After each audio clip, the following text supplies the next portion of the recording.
voices have ascended into space, announcing our presence to the universe. Other men on other worlds may be listening. We await an answer from afar, placed by an intelligence we do not know, we will not recognize, we may not even understand. Radio waves that might bear the conversations of distant beings are monitored, day and night, by astronomers throughout the world.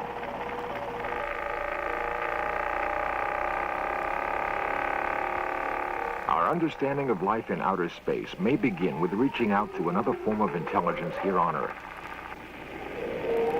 If we can communicate with one strange intelligence, we can hope to communicate with others. The stars and galaxies beckon us to ask, are we alone? We listen for the answer.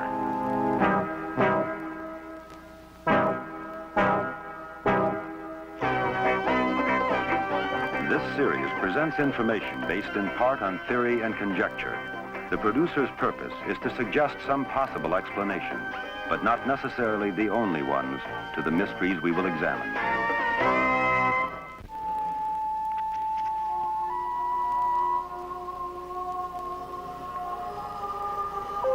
We have always dreamed of talking with celestial beings.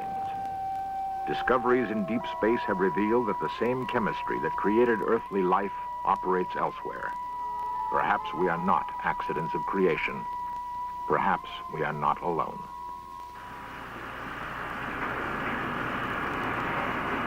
Giant ultra-sensitive instruments tune in on the frequencies of other worlds as we begin a cosmic journey.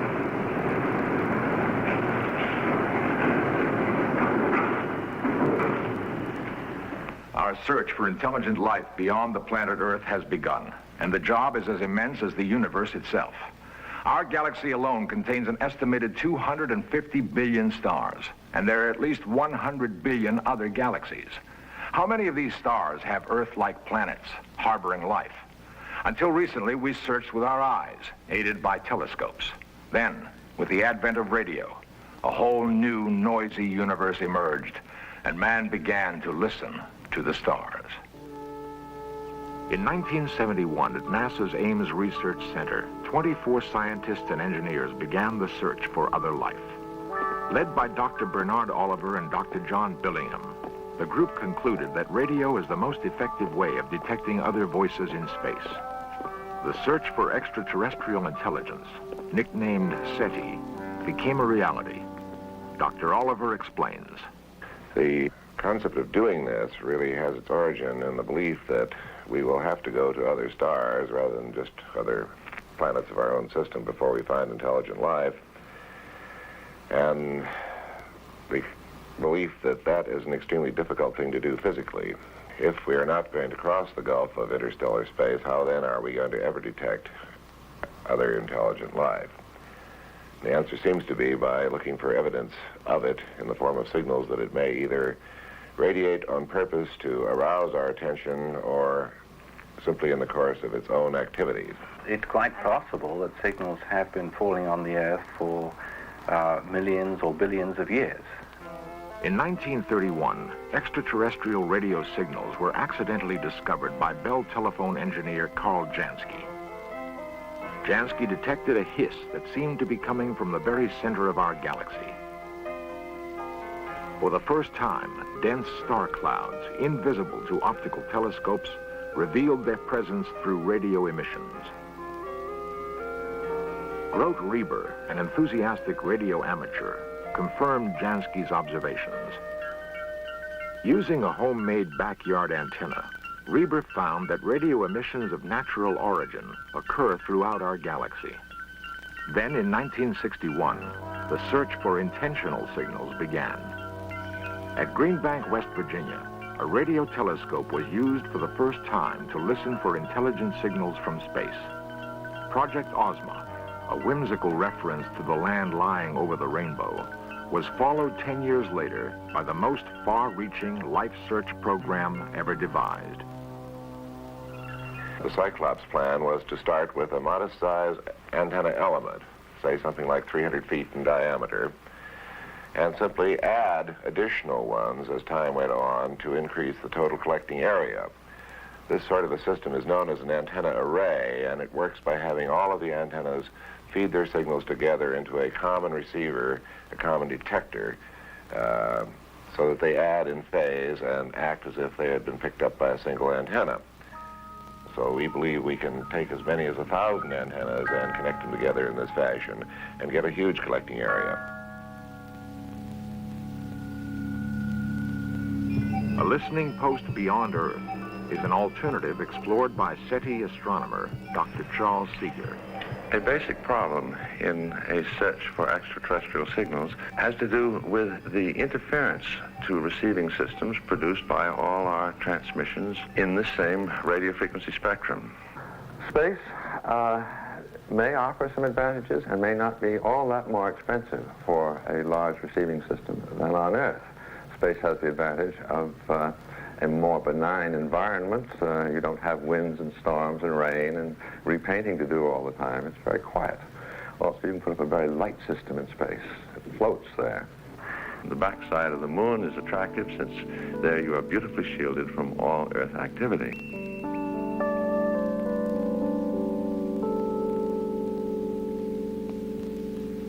What we envision is to reproduce in the craters of the moon a series of Arecibo-type antennas.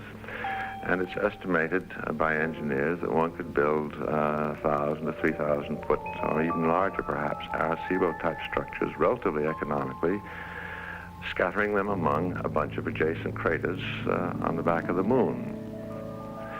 An alternative to the moon is to have an antenna floating in space in orbit around the Earth. The early antennas would be so arranged that they could be constructed in space, carried out in pieces on a shuttle, along with the workers necessary to construct it. It would then be set into orbit, and the shuttle would return while we tried out the device.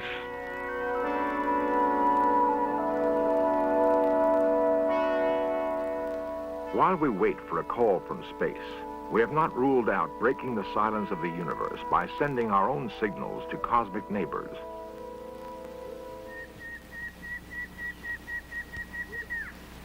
Nestled in the tropical mountain jungle of Puerto Rico is the largest radio telescope on Earth.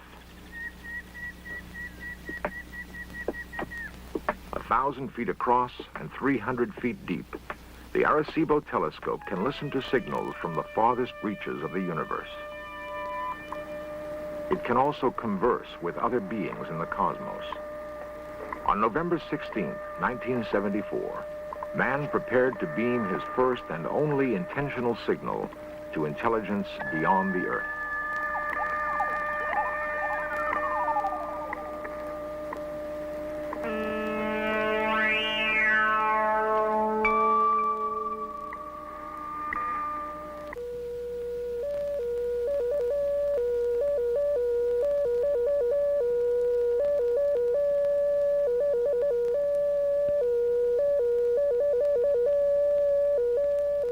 Our message, traveling at the speed of light, will take 24,000 years to reach star cluster M13 in the constellation Hercules.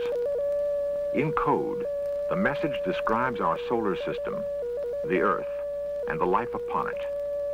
The chemical basis of life on Earth is represented by the famous double helix of DNA. The final depiction of a human being is like a cry in the night of space. Who or what will answer our call?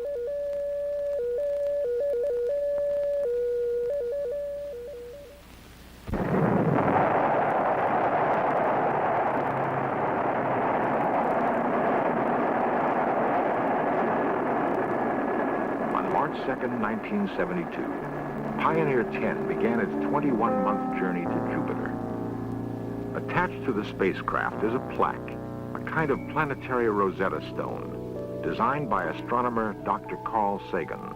But in the remote contingency that there are interstellar spacefaring societies which might someday pick up this derelict no longer radioing, we thought we would put a message on it to indicate a little bit of where we are, when we are, and who we are.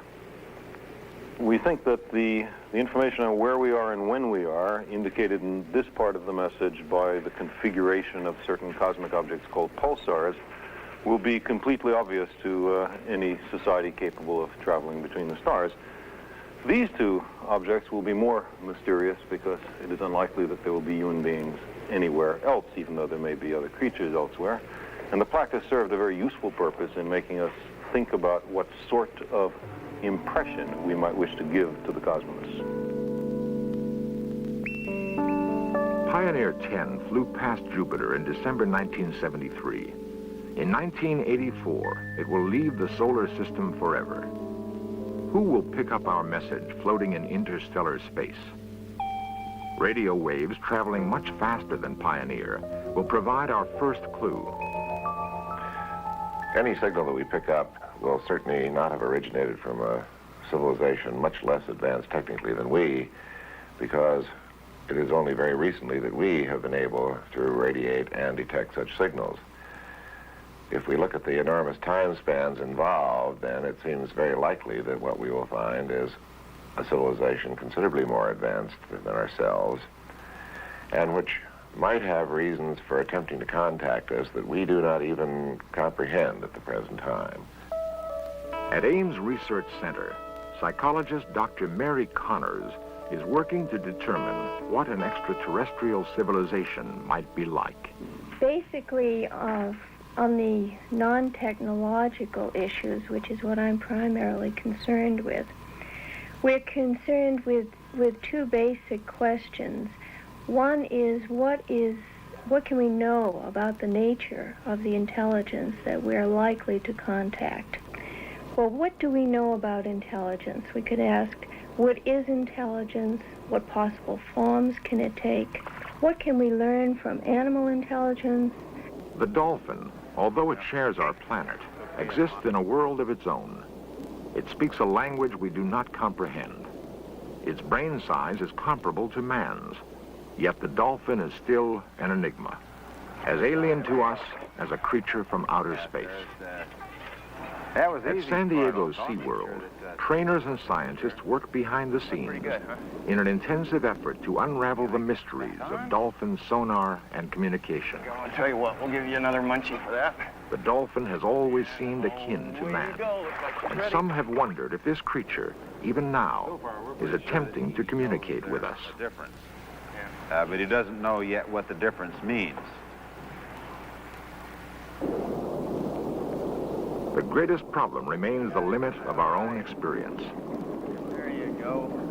Despite our theories and our hopes, man has yet to exchange one word with the dolphin. SeaWorld's curator of mammals, Dr. Lanny Cornell, and researcher Sherry Gish are interested in cracking the communication barrier. One of the projects that we have in an overall study of communications amongst dolphins is one between two animals in two pools, separated by a soundproof gate, which allows us to determine specifically when the animals will be able to communicate with one another. Cornell and his assistant will monitor every sound emitted by the two dolphins. The exchange, each signal and response, will be carefully studied and patterns of sound production analyzed. Sound waves are converted into a form that can be measured electronically. An oscilloscope reveals the changes in frequencies, some inaudible to the human ear. At 1/16th normal speed, the intricacies of dolphin signals become apparent.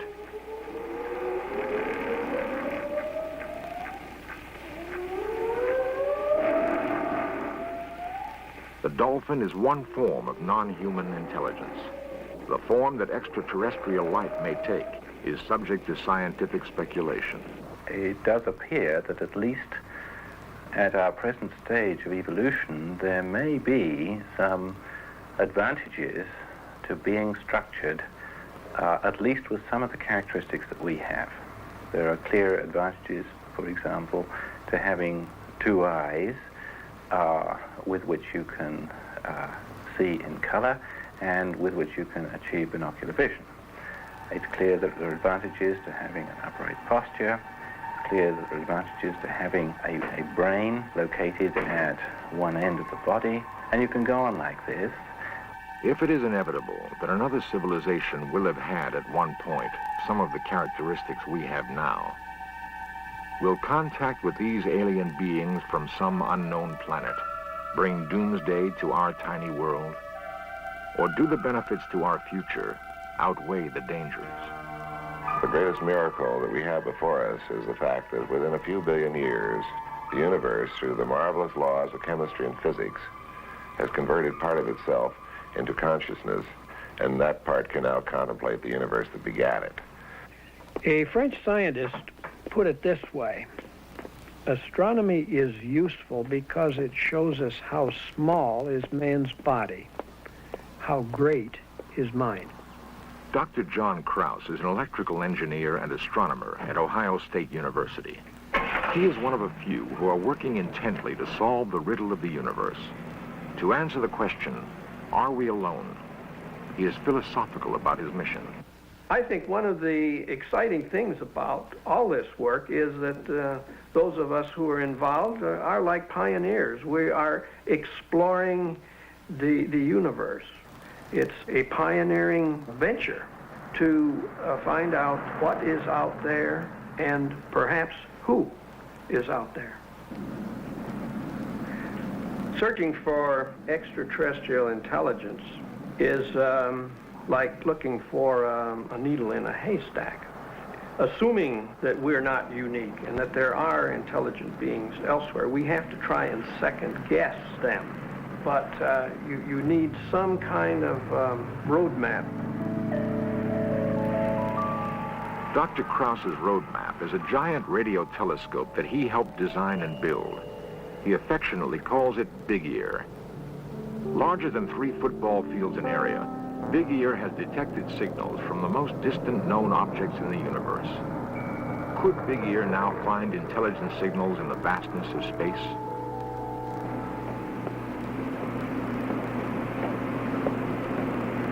Hi, Ed. Bob. Hi, Dr. Krause. Anything interesting? Well, we have some unusual... We began our search on Friday, the 7th of December, 1973. Bob Dixon and Ed Tega worked for weeks, setting up and testing an 8-channel filter and getting it ready for the life search. Well, why not run it? Let's give it a go. All right. There was no fuss or fanfare. Switches were set, recorders started, and the data began to flow. Now our Big Ear was listening for other men on other planets, circling other stars, who might have built beacon stations to announce their presence.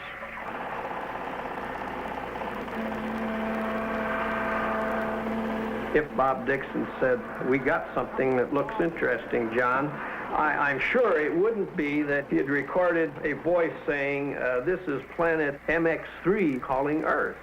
It wouldn't be anything as direct and unequivocal as that.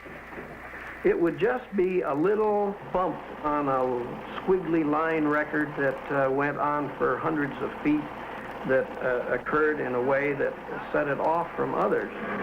We may have to wait a long time. The probability of life developing elsewhere is hard to determine definitely, but I don't think it is zero. And if it is not zero, then I think we have a chance. Someday this call from space may come. It's hard to say when it will. The signal that we're looking for might be found within a day, but it might be weeks, years, but it will have profound significance to man. If we are not alone, what will we say to our neighbors?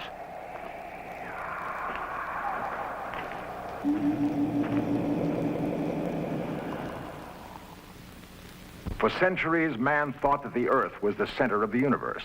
The sun, moon, and stars were to light our days and nights. Then Galileo turned his telescope to the sky, and we learned that the moon and planets were worlds beyond dispute. that the stars weren't just ornaments in the sky, but represented a cosmos far beyond man's earthly imagination. We dreamt of life beyond the planet Earth and set out to explore the universe. We began, humbly, with the moon. I was strolling on the moon one day. In a merry We found that there is no man in the moon, but there are 9 other planets in our solar system. So we set our sights on Mars and sent our probe. Now we look beyond to the vastness of the universe and search the stars for voices of other beings. If we were in fact to decipher messages from the other civilizations over and above simply receiving a signal and knowing that they are there, then it is conceivable we might learn about the pathways that they took when they were at our present stage of development. I think in this way, one can easily visualize a network of intercommunicating societies growing up in our galaxy. Such a network could achieve results in science and in philosophy and in other fields that would be more painful if they were isolated. Past human history may be only the prelude to our future as members of a galactic society. Our future will begin with a call from space.